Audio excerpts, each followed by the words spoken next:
Vigilancia es la ciencia y las actividades que están relacionadas a la detección, evaluación y prevención de los efectos adversos de los medicamentos o cualquier otro problema relacionado con ellos. Entonces acá es importante tener en cuenta que los medicamentos antes de comenzar a comercializarse se prueban en ensayos clínicos, es decir, que van pasando por diferentes fases hasta su salida al mercado. Sin embargo, pues estos ensayos clínicos se realizan en un número reducido de personas comparado con la cantidad de personas pues, que los van a utilizar una vez estos salgan al mercado, ya que van a estar adultos mayores, niños, embarazadas, pacientes que están recibiendo otros tratamientos, entre otras variables. Entonces, estas situaciones entonces han llevado a traído la aparición de reacciones adversas, de nuevas reacciones adversas que no aparecieron en estos ensayos clínicos que se realizaron previamente debido pues a la presencia de esta diversidad de variables, ya que hay otros tipos de pacientes, hay otro tipo de condiciones, entre otros. Entonces, por esta razón aparece la farmacovigilancia, la cual se crea con el objetivo de supervisar estos medicamentos. De esta manera se contribuye a un uso seguro, a un uso efectivo, a un uso racional de los mismos por medio de la evaluación permanente de los riesgos con estos medicamentos. Bueno, entonces ya teniendo un poco claro esto, entonces vamos a hablar como de las diferencias que puede haber entre un evento adverso, una reacción adversa o un error de medicación. Entonces, una reacción adversa puede definirse como una respuesta a un fármaco nociva e involuntaria y que ocurre a dosis normalmente usadas en el hombre y que puede ser para la pues para la prevención, el diagnóstico o la terapia de alguna enfermedad. Entonces, un ejemplo de eso, pues, de un tipo de reacción adversa es un paciente que experimenta una anafilaxia después de la administración de un medicamento, como puede ocurrir, por ejemplo, con las penicilinas, ya que esta es una de las ramas más conocidas de este tipo de fármacos. Ya con relación pues, al evento adverso, entonces este es cualquier suceso, bueno, puede definirse como un suceso médico desfavorable que pueda aparecer durante el tratamiento con un medicamento, pero que no necesariamente tiene una relación causal con el mismo y que puede conducir a la hospitalización, a la prolongación de la estancia hospitalaria, a una morbilidad o incluso pues a una morbilidad asociada o incluso a la muerte del paciente. Entonces, un ejemplo puede ser un paciente que sufre un accidente de tráfico mientras estaba en un tratamiento farmacológico en específico. Y ya con relación al error de medicación, entonces este puede ser puede definirse como cualquier incidente prevenible. Esta palabra es muy importante ya que estos realmente pueden prevenirse y que pueden causar daño al paciente o dar lugar a la utilización inadecuada de los medicamentos cuando están bajo el control de los profesionales sanitarios o incluso del mismo paciente o consumidor. Entonces, un ejemplo que puede ser que se puede presentar con un error de medicación es, por ejemplo, en el proceso de dispensación de los medicamentos. Cuando se confunde, de pronto se termina dispensando un medicamento diferente al que debía de dispensarse. Entonces, un ejemplo de eso puede ser el caso que ocurrió el año pasado, no sé si algunos lo recuerdan, que eso fue como a comienzos cuando un auxiliar de farmacia terminó dispensando un medicamento que no era. Entonces se suponía que debía dispensar albendazol, pero terminó dispensando tramadol y esto le ocasionó la muerte a dos niños. Entonces, ¿y por qué pasó eso? Porque sí, porque como estos medicamentos tienen una apariencia similar, pues el empaque es similar, entonces hubo esta confusión y se terminó pues dispensando el medicamento que no era. Entonces digamos que doy este ejemplo porque más adelante voy a profundizar un poquito más acerca de este tema. Bueno, también hay otras definiciones importantes que son los PRM, o sea, los problemas relacionados con los medicamentos, y es cualquier suceso indeseable que es experimentado por el paciente que está asociado o se sospecha es asociado a una terapia realizada con los medicamentos y que puede intervenir pues, con los resultados del paciente, como puede ser que el paciente no usa el medicamento que necesita o utiliza medicamentos que no necesita, el paciente no responde al tratamiento o utiliza una dosis superior o inferior a la que realmente necesita. Ya con relación a los PRUM, que serían los problemas relacionados con el uso de los medicamentos, pues estos van a corresponder a causas prevenibles de problemas relacionados con medicamentos, que como les mencioné son asociados a errores de medicación. Y tenemos pues los RNM, que son los resultados negativos asociados a la medicación, que son resultado negativo en la salud del paciente, no es adecuado al objetivo de la farmacoterapia y que puede estar asociado al uso de los medicamentos. Bueno, entonces acá aparece una frase que me llamó mucho la atención y es que sí, nosotros como farmacéuticos, digamos que tenemos, no solamente tenemos un papel muy importante en la preparación de los medicamentos, digamos que en este caso de medicamentos citostáticos, y sino que también hemos pasado a tener un rol muy importante en la atención del paciente oncológico de una forma más general e integral. Bueno, entonces ya pasando esto, voy a entrar a hablar un poco de una norma que realmente nos compete mucho, pues a nosotros seamos regentes de farmacia o químicos farmacéuticos, auxiliares de farmacia, y es el decreto 2200 de 2005, es por el cual se reglamenta el servicio farmacéutico y se dictan otras disposiciones. Entonces, como les mencioné, esa es la norma pues que nos rige a nosotros como farmacéuticos. Sin embargo, quise nombrarlo y explicar muchos puntos relacionados a esto, porque me parece que también hay otros profesionales de la salud, como por ejemplo los médicos, que deberían empaparse un poquito acerca de esta norma, debido a que se tratan temas muy importantes relacionados con la prescripción de los medicamentos. Entonces, por esa razón, pues voy a mencionar algunos puntos al respecto que nos competen tanto a farmacéuticos como al personal médico. Listo. Entonces, para la prestación del servicio farmacéutico, pues este puede ser a través de un servicio farmacéutico independiente o dependiente. Entonces va a haber diferencia entre ellos y las voy a explicar para que podamos entender un poco cuál es ese rol del regente de farmacia en este tema.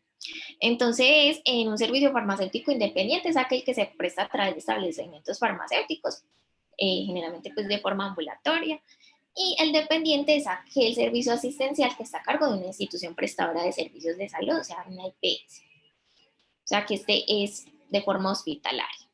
Bueno, también acá quiero mencionar pues como algunos objetivos del servicio farmacéutico, y es promover y propiciar estilos de vida saludable, prevenir factores de riesgo derivados del uso inadecuado de los medicamentos y también de otros insumos. Este punto, por ejemplo, acá quiero hacer énfasis porque no es únicamente suministrar los medicamentos y los dispositivos médicos, o sea, no es únicamente hacer la entrega o su venta, sino que también se debe informar al paciente sobre el uso adecuado de estos. Entonces, así se puede definir el proceso de dispensación. La dispensación no es solamente la entrega, sino también la información relacionada con el uso adecuado de estos medicamentos o dispositivos médicos. Y también ofrecer la atención farmacéutica a los pacientes. Digamos que la atención farmacéutica corresponde es al químico farmacéutico, digo que debido a que la norma lo autoriza a él como el profesional encargado para realizar este proceso. Sin embargo, como regentes de farmacia y también como auxiliares de farmacia y como expendedores de drogas, siempre como les he mencionado, se debe hacer la entrega del medicamento con la información adecuada para su uso. Bueno, entonces acá en este esquema podemos ver pues los diferentes servicios y establecimientos farmacéuticos. En el caso pues de los servicios farmacéuticos, estos se dividen en alta, mediana y baja complejidad. Entonces, en cuanto a los de alta y mediana complejidad, el profesional encargado, o sea, el director técnico de este lugar va a ser siempre un químico farmacéutico. Ya en el caso de baja complejidad, también puede ser un químico farmacéutico o un regente de farmacia. Digamos que en realidad, pues digamos que es difícil ver pues a un químico farmacéutico en un servicio farmacéutico de baja complejidad, pero pues la norma lo autoriza. Sin embargo, pues es más común encontrar pues a un regente de farmacia. Bueno, entonces en cuanto a estos servicios farmacéuticos, digamos que la presencia del regente de farmacia es muy importante, y no solamente para la selección, para la adquisición, para la compra de los medicamentos que se encuentran en estos servicios farmacéuticos, sino que también ellos muchas veces llevan a cabo el proceso de perfilación de los medicamentos. Entonces, ¿cómo pasa esto? Bueno, digamos que eso también pues depende de la institución de salud, pero digamos que bajo la experiencia pues que he tenido, digamos que inicialmente pues el médico ordena en el sistema pues los medicamentos que requiere el paciente. Luego entonces el regente de farmacia va a revisar dichos medicamentos de acuerdo con el piso. Esto se le puede llamar perfilación, y de esta manera se verifica que el paciente no presente alergias, que de pronto no haya interacciones con otros medicamentos antes de su distribución, y así pues no generarle un daño al paciente. Bueno, ya por ejemplo con relación a los establecimientos farmacéuticos, entonces pueden dividirse en droguerías y en farmacias droguerías. Entonces en cuanto a las farmacias droguerías, el director técnico va a ser un químico farmacéutico, y ya con relación a las droguerías puede ser también el químico farmacéutico, el regente de farmacia, o también pueden estar los llamados expendedores de drogas. Bueno, entonces acá quería hacer pues énfasis en los procesos de dispensación y distribución de los medicamentos, ya que son dos términos pues que se pueden confundir, pero en realidad pues son similares, pero digamos que eso depende del ámbito, ¿cierto? Entonces, por ejemplo, el proceso de distribución implica más pues la entrega de los medicamentos, pero a nivel hospitalario, mientras que el proceso de dispensación aplica más al ámbito, pues al entorno ambulatorio. Entonces, la dispensación puede definirse, como ya les he venido comentando, como la entrega de uno o más medicamentos y dispositivos a un paciente, y la información sobre su uso adecuado, y que puede ser realizada por el químico farmacéutico o el tecnólogo en regencia de fármacos.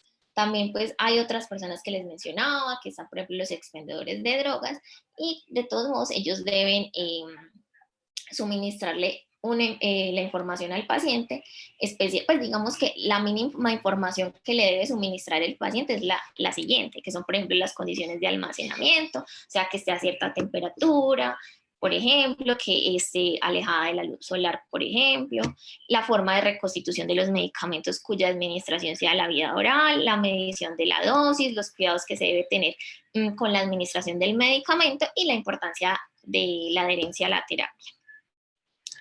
Bueno, acá también quería hacer gran énfasis, y es en las obligaciones que nosotros tenemos como, pues a la hora de dispensar los medicamentos y otros insumos, y es, por ejemplo, verificar que la prescripción esté elaborada por el personal de salud competente y autorizado, que es el caso del médico, que también pueden haber casos pues donde es el odontólogo, pero vamos a hacer énfasis especialmente pues en el médico, y que esta prescripción cumpla con las características y el contenido de la prescripción, que como les mencionaba se encuentra en este decreto, que es en el 2200 de 2005.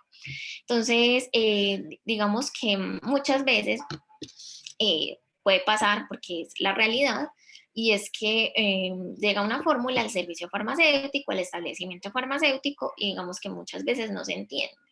No se entiende la letra no es clara, y digamos que una de las obligaciones de la prescripción es que sea una letra legible. Sin embargo, pues como les mencioné, muchas veces esto no ocurre. Entonces, ¿qué se puede hacer en este caso?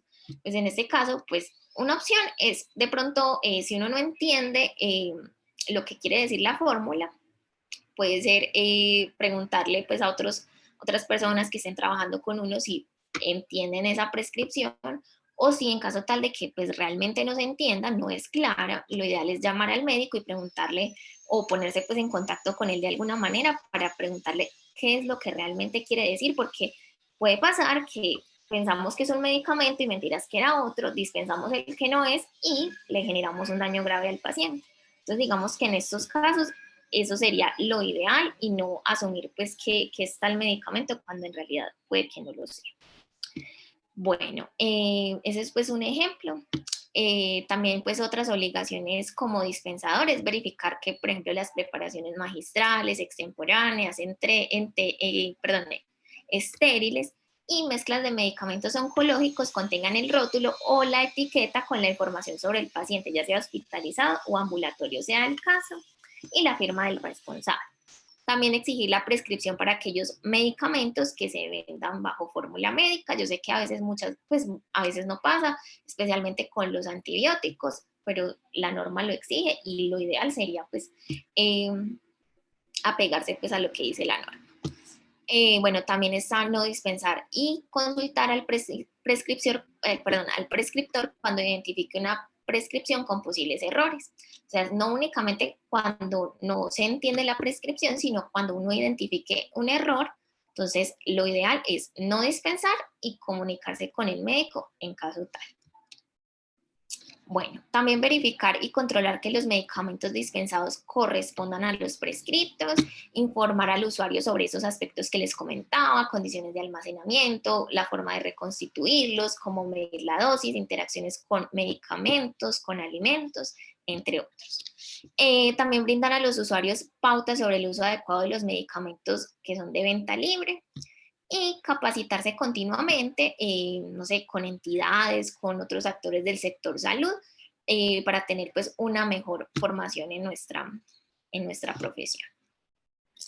Ya, por ejemplo, en cuanto a las prohibiciones, también es importante tenerlas en cuenta y también se encuentran en el decreto pues que ya les mencioné, y se encuentran, por ejemplo, adulterar o modificar en cualquier forma la prescripción, cambiar el principio activo, la concentración, la forma farmacéutica, la vía de administración, digamos que esto no debía hacerse, dispensar medicamentos que estén alterados o fraudulentos, también recomendar a los usuarios la utilización de medicamentos, esto no debía hacerse bajo ninguna circunstancia.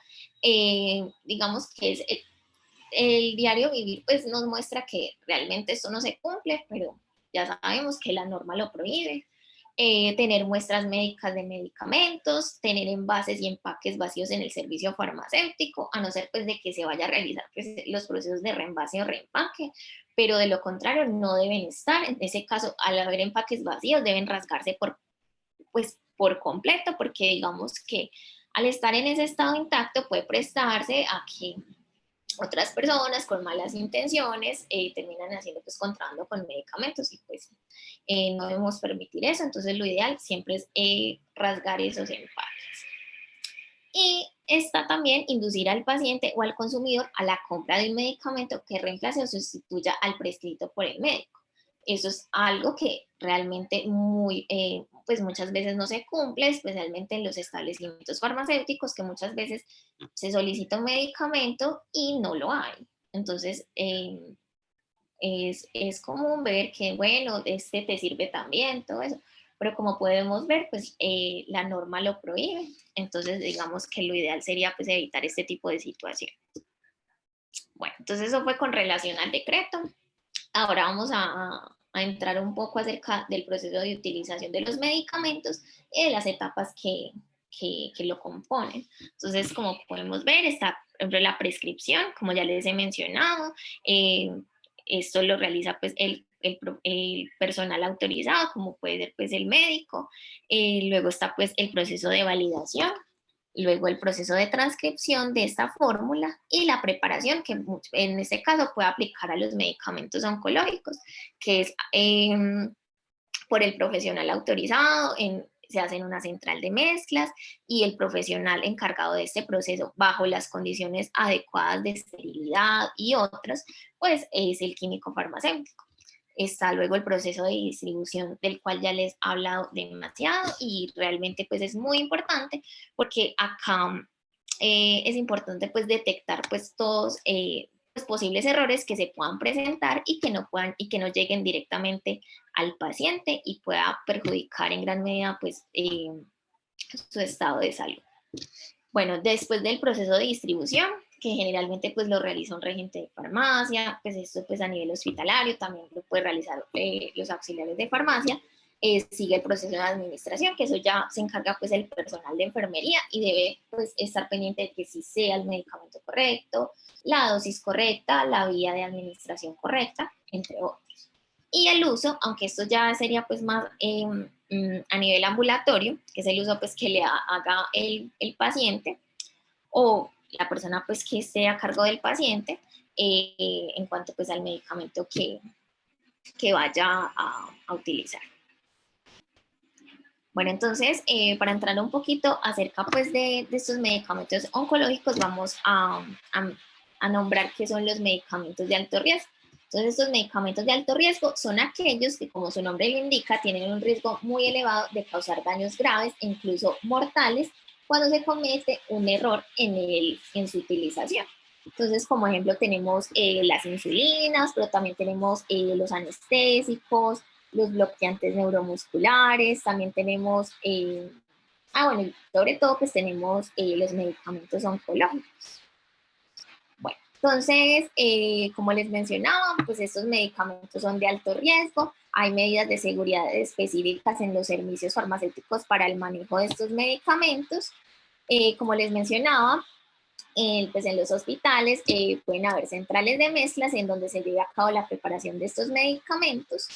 Y también es importante mencionar que son medicamentos pues, de estrecho margen terapéutico. ¿Qué quiere decir eso? Que son medicamentos que cuando hay diferencias en cuanto a la dosis tóxica y la dosis que es y la dosis tóxica, o sea, o hay pequeñas variaciones en la dosis y se comete un error con esto, entonces puede llegar a causarle un daño muy grave al paciente e incluso llegar a la muerte. Entonces, por esta razón, estos medicamentos requieren de pues, un control más adecuado. Bueno, entonces también quería mencionarles un poco acerca de los medicamentos LASA, y estos son denominados también look alike, sound alike, y son aquellos generadores principalmente de errores de medicación debido a su similitud visual, fonética u ortográfica. ¿Qué más quería comentarles con eso? Digamos que bueno, quería mencionarles pues como algunos datos con relación a sus medicamentos. Y es que en el año 2005 la Food and Drug Administration, o sea, la FDA, informó que los medicamentos LASA representaron el 10% de todos los errores de medicación. Entonces, en ese mismo año se reportó que existían más de 33.000 nombres de medicamentos registrados en los Estados Unidos y más de 9.000 nombres genéricos. Y ya para el 2012, en un estudio, se reportó que más del 25% de los errores de medicación en los Estados Unidos implicó confusión en el nombre del medicamento, y en un 33% se atribuye a confusión en cuanto al etiquetado o el empaque. Y también, pues, un estudio que se realizó por la FDA indicó que 400 muertes fueron causadas por errores de medicación, en donde el 5% de estas se debieron a posible confusión con las denominaciones por las marcas comerciales y el 4% a la confusión de nombres genéricos. Bueno, entonces, digamos que existen algunas recomendaciones para la disminución de estos errores de medicación para los medicamentos LAS. Entonces, pues también se encuentra, por ejemplo, la separación de estos medicamentos en el proceso de almacenamiento, pues para que no existan estas confusiones. También puede ser la rotulación de estos medicamentos, como pueden observar aquí en la imagen, con stickers de un color en específico, aunque pues hay un método que realmente muchas entidades, muchas organizaciones lo recomiendan porque ha dado resultados efectivos, y se llama Tolman Letters, que lo recomienda el Instituto para el Uso Seguro de los Medicamentos, que es el ISMP, en donde ya les voy a mostrar. Digamos que este método lo que busca es que dos medicamentos que tengan una caligrafía similar o también en cuanto a fonética, entonces para poderlos diferenciar, entonces las palabras, bueno, perdón, las letras en las cuales haya diferencia, entonces se colocan en letras mayúsculas y se resaltan en negrita. Entonces, eso puede pasar, por ejemplo, pues acá hay muchos ejemplos, pero voy a hacer especial énfasis con medicamentos oncológicos, que es de lo que trata pues este seminario. Entonces tenemos la danorubicina, que es este que se encuentra acá, y tenemos la doxorubicina, en donde la palabra pues rubicina pues la dejamos así normal, pues en letra minúscula, y la parte que dice dano, y en este caso para el otro sería doxo, la ponemos en letra mayúscula y en negrita, para que podamos entender pues como la diferencia que hay entre ambos medicamentos. Eso también aplica, por ejemplo, para la vinblastina y la vincristina, en la cual también pasa lo mismo, se resalta en negrita y se dejan letras mayúsculas las palabras, bueno, las letras que son diferentes entre cada medicamento.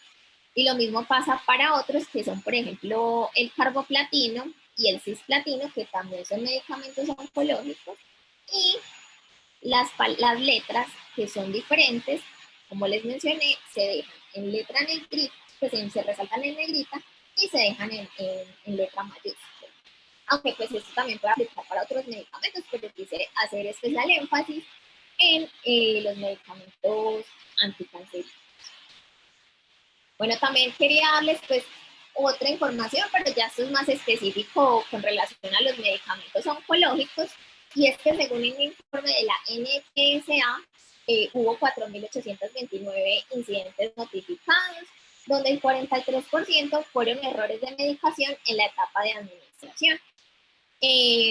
También en otro estudio se registraron 141 errores, donde el 41% fueron errores en la etapa de administración, el 38% errores en la etapa de dispensación y el 21% en la etapa de prescripción o transcripción. Bueno, también hay, pues también se hicieron pues como otros estudios en donde la incidencia de los errores de medicación comprendía una tasa de 2,4 errores por 100 pacientes al día, y que ocurrieron especialmente en la fase de prescripción en un 91%. Entonces, algunos errores que se produjeron durante esa etapa de prescripción estuvieron relacionados con la sobredosificación, infradosificación, fármaco incorrecto, frecuencia de dosis incorrecta y vía de administración incorrecta. Entonces, por ejemplo, en cuanto a la sobredosificación, puede ser, por ejemplo, cuando hay un redondeo erróneo por el uso de decimales y se termine administrando 10 veces más la dosis de un medicamento, y que esto pues le pueda generar un daño grave al paciente, y más teniendo en cuenta pues, que son medicamentos de alto riesgo, como ya he mencionado. También puede ocurrir lo contrario, que es la infradosificación, y puede producirse por un error en el cambio de unidades, que realmente eran miligramos y terminé teniendo en cuenta que eran microgramos, ¿cierto? Y posiblemente pues el tratamiento no le vaya a funcionar al paciente. También está el fármaco incorrecto, como ya les he venido mencionando, que puede ser por confusiones entre medicamentos que funcionan fonéticamente parecidos y que tienen dosis, indicaciones y frecuencia de administración diferentes. Y también en cuanto a la frecuencia de dosis incorrecta, que puede ser el mismo medicamento que utiliza el mismo esquema de tratamiento a una dosis y frecuencia determinada. Bueno, también está en cuanto a la vía de administración. Entonces, acá quise hacer pues como especial énfasis.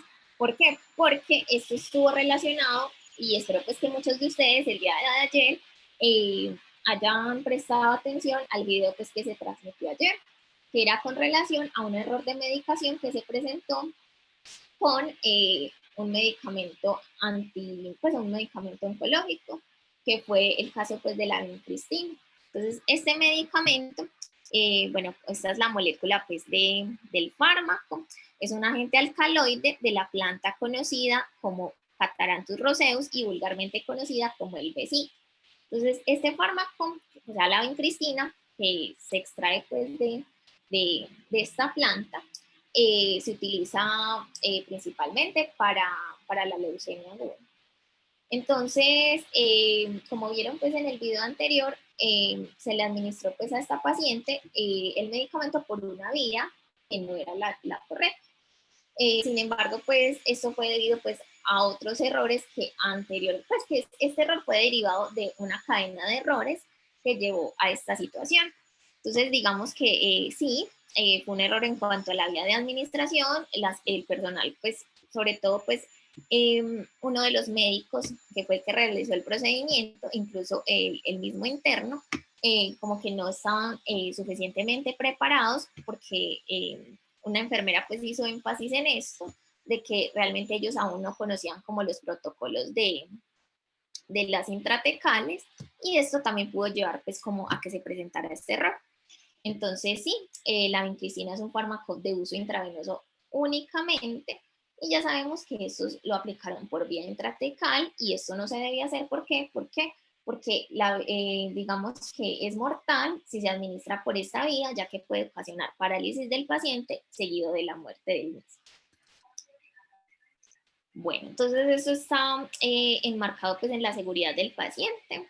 que es un conjunto de elementos estructurales, metodologías basadas en la evidencia científicamente probada, que lo que intentan es minimizar el riesgo de sufrir un evento adverso en el proceso de atención en salud o de mitigar sus posibles consecuencias.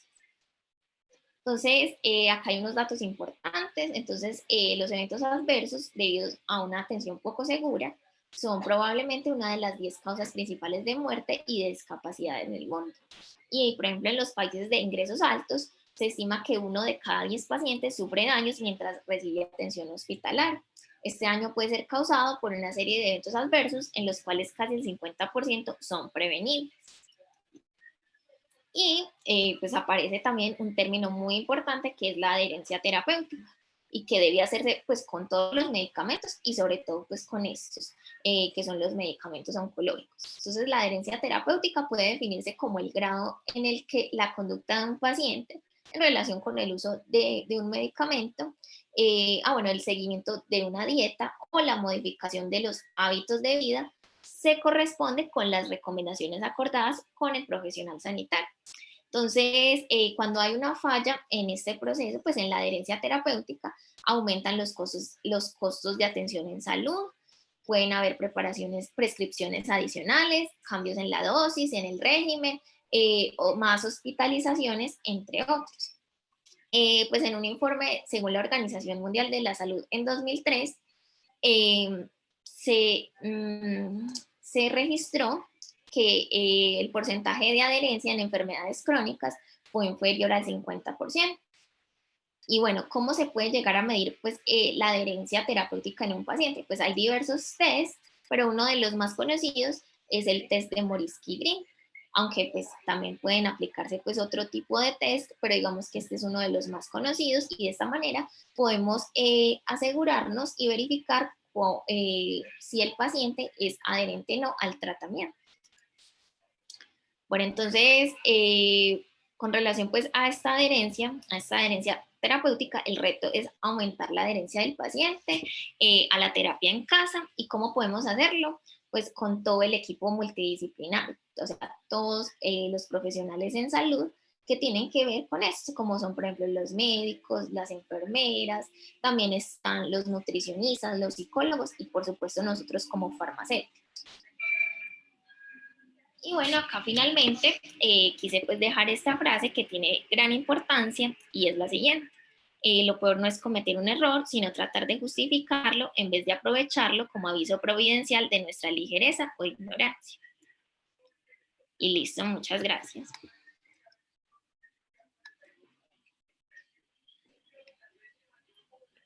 Agradecemos a Mónica Cadavid por compartir a Mónica Rivera Cadavid, perdón, por compartir con nosotros tan importante e interesante conferencia. Estamos seguros que permitirá generar mucho más interés en las personas que tuvimos el agrado de escucharla esta tarde. A continuación iniciará la sección de preguntas, así que quien desee expresar su inquietud puede escribirla por el link que se encuentra en el chat. Posteriormente procederé a leerlas para que Mónica pueda darles respuesta.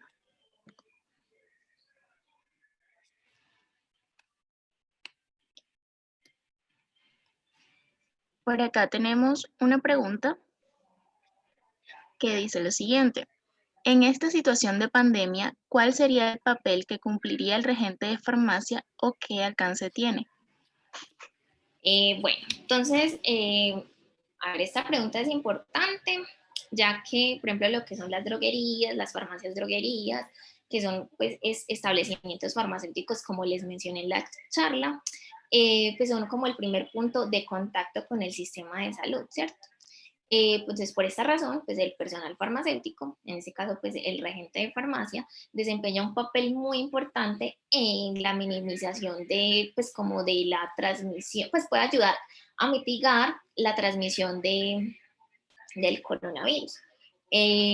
¿Cómo? Porque digamos que cada vez que llega un paciente, digamos que sea sospechoso de síntomas del COVID o que, por ejemplo, esté solicitando medicamentos o digamos que insumos que se utilizan normalmente pues como para el manejo de los síntomas, para el manejo pues de esta enfermedad, pues él y me imagino que también pues auxiliares de farmacia y expendedores de drogas deben tener en cuenta esto para hacer el debido reporte de casos en si se sospecha pues que el paciente es portador del virus, por ejemplo, si es o si es sospechoso de portar. Entonces, en este caso, pues él sería el encargado de notificar esto a la línea telefónica pues, que está disponible y de esta manera pues se ayuda a contrarrestar, digamos que la transmisión de este virus.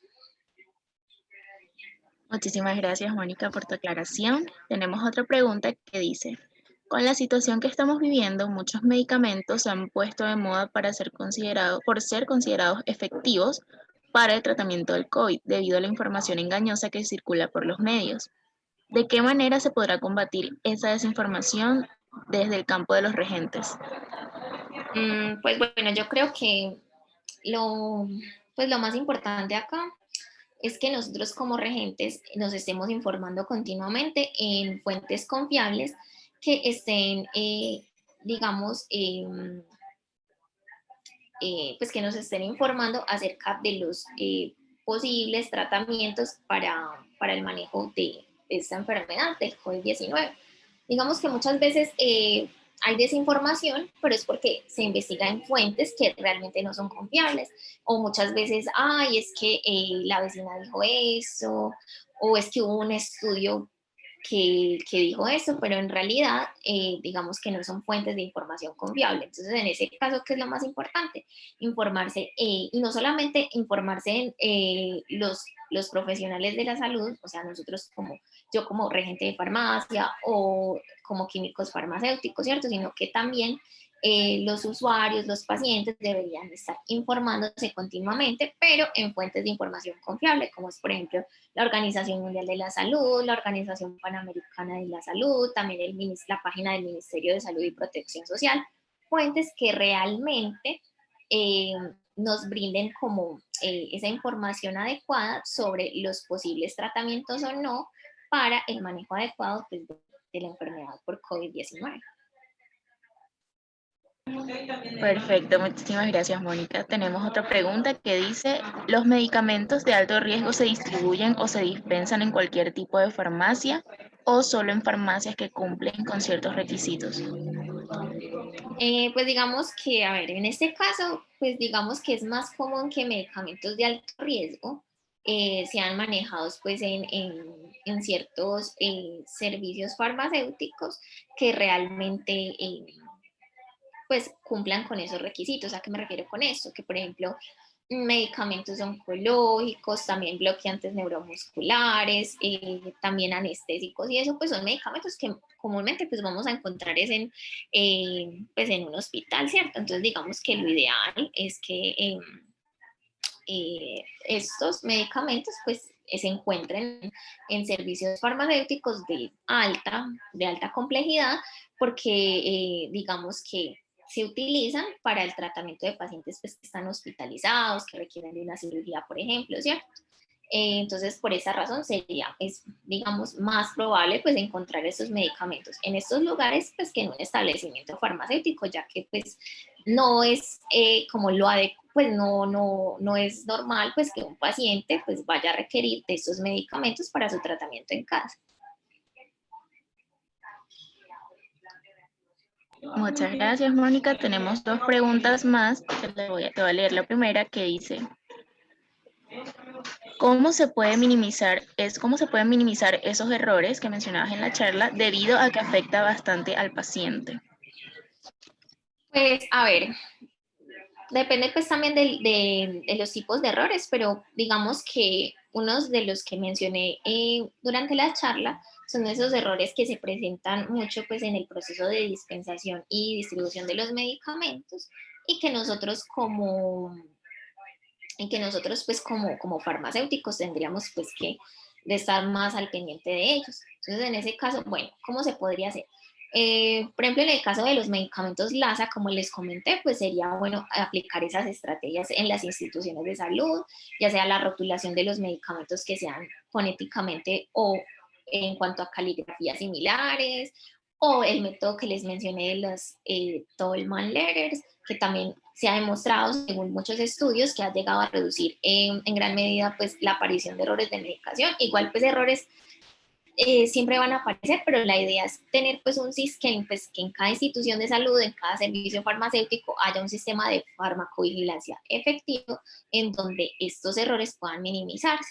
También, por ejemplo, no solamente el regente de farmacia, sino el químico farmacéutico, digamos que verificar adecuadamente la fórmula médica, que como les mencionaba, el contenido sea adecuado, pues, o sea, que corresponda pues con las características que mencionaba el decreto 2200 de 2005, que detectar de pronto si la dosis sí es la correcta, si corresponde al medicamento correcto, si no hay interacciones con otros medicamentos, si el paciente no presenta alergias. Entonces, este tipo de cosas pueden ayudar a contrarrestar en gran medida la aparición de estos errores de medicación.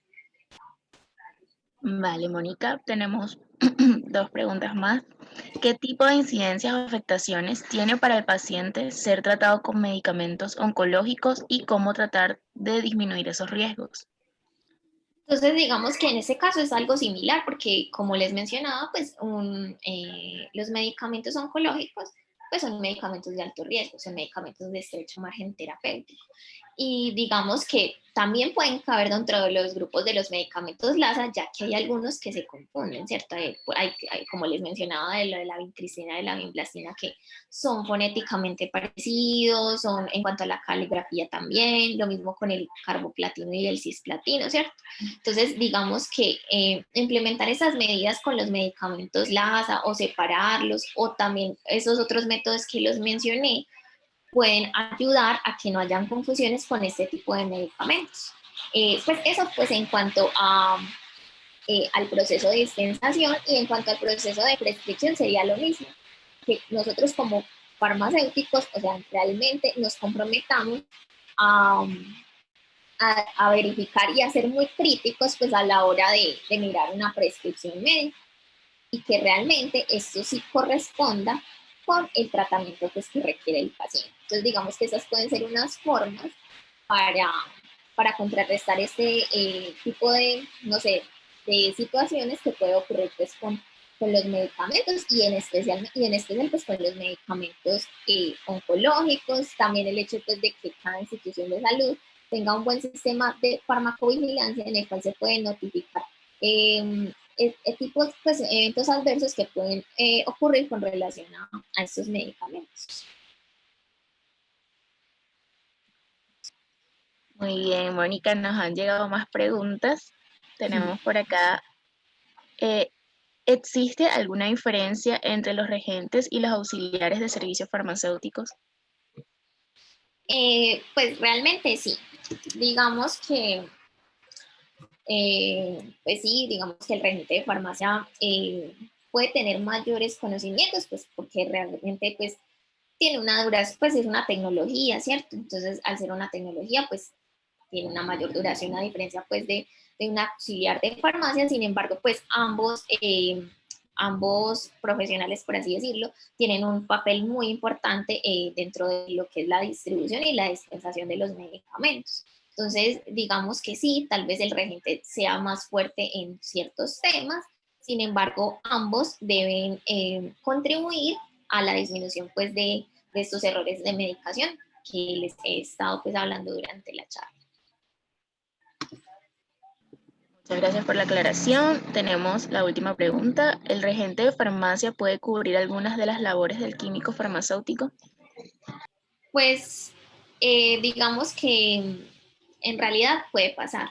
Digamos que pues pues no he tenido mucha experiencia al respecto, pero pues digamos que la he tenido, y he podido ver que sí, que en algunas ocasiones el regente de farmacia puede llegar un poco a suplir ciertas funciones. Sin embargo, pues el químico farmacéutico, digamos que es el responsable directamente de muchos de esos procesos, como es por ejemplo la atención farmacéutica. Ahí pues digamos que el químico farmacéutico es la persona que está autorizada según la norma, pero digamos que muchas veces pues el regente de farmacia puede, digamos que en algunos casos, puede llegar como a tomar ese papel, pero digamos, y no solamente en cuanto a atención farmacéutica, me imagino que en una central de mezclas a veces se puede presentar ese tipo de cosas, pero siempre, siempre, digamos que si hay un químico farmacéutico ahí, pues todo debe estar bajo la supervisión de él, ya digamos, pues porque sí, porque eh, no, pues él es el profesional encargado y el cual, pues la norma lo autoriza para este tipo de procesos. Bueno, ha finalizado la sección de preguntas. Queremos agradecer nuevamente a Mónica Rivera por compartir su tiempo y experiencia con información tan valiosa para todos nosotros. La Asociación Colombiana de Estudiantes de Química Farmacéutica te otorga el presente reconocimiento, ya lo vamos a proyectar, por su participación en la conferencia llamada El regente de farmacia en el uso adecuado de los medicamentos oncológicos con una intensidad horaria de 60 minutos. Esperamos que continúen los éxitos en su formación profesional y queremos poder contar con usted en futuras actividades que sigan incentivando la integración y formación académica de todos los participantes. No, dale, muchísimas gracias pues a todos ustedes por permitirme pues participar en esta conferencia y espero pues que más adelante también sigamos pues participando en este tipo de eventos que pueden ayudar a nuestra formación como futuros químicos farmacéuticos. Así es, muchísimas gracias, Mónica, por tu presentación. Bueno, Hasta así que luego. de esta manera, hasta luego. Así que de esta manera damos por terminado nuestro segundo día del segundo seminario de estudiantes de Ciencias de la Salud. Muchísimas gracias por su asistencia. Los esperamos nuevamente el día de mañana, en el cual finalizamos con la presentación denominada Retos de los medicamentos homeopáticos contra el cáncer. No se lo pueden perder y les recordamos que los links de asistencia están en el chat. Hasta luego.